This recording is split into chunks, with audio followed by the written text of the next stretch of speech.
Alors, l'idée initiale n'a pas changé. On entend loin, très loin des caricatures. Alors, j'entends qu'il y a 36 versions du revenu universel, etc. Benoît Hamon a toujours été très clair sur le revenu universel.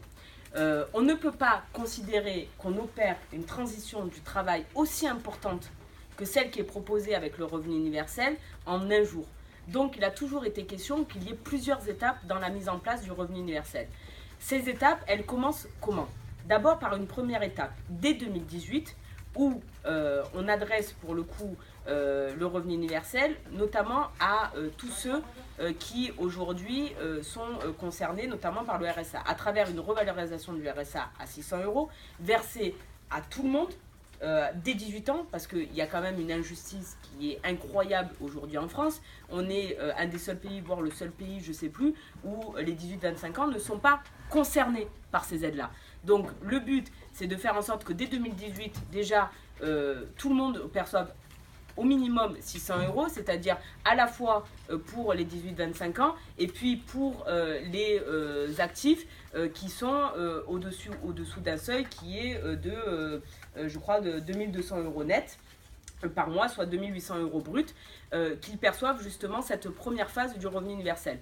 Ça, c'est la première phase. Et d'ailleurs, c'est pour ça qu'on a lancé le simulateur, c'est pour ça que je vous invite à aller voir, qui concerne les jeunes, mais pas que, y compris des actifs, etc. etc.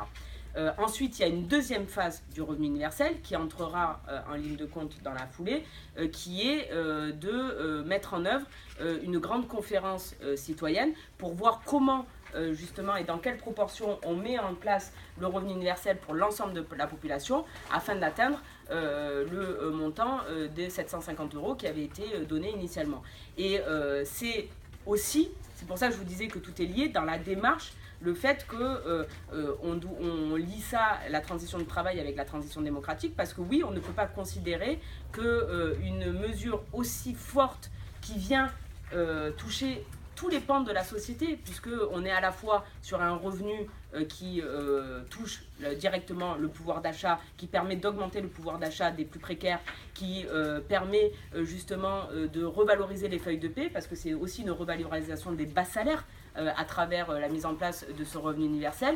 Eh bien, on est aussi sur considérer qu'on ne peut pas juste mettre en place ça sans qu'à un moment donné, dans la démarche, dans la mise en œuvre, il n'y ait pas une consultation des citoyens. Et c'est bien ce qui a été proposé et ça va dans le sens de la volonté qu'on a depuis le début de remettre le citoyen au cœur de la démocratie.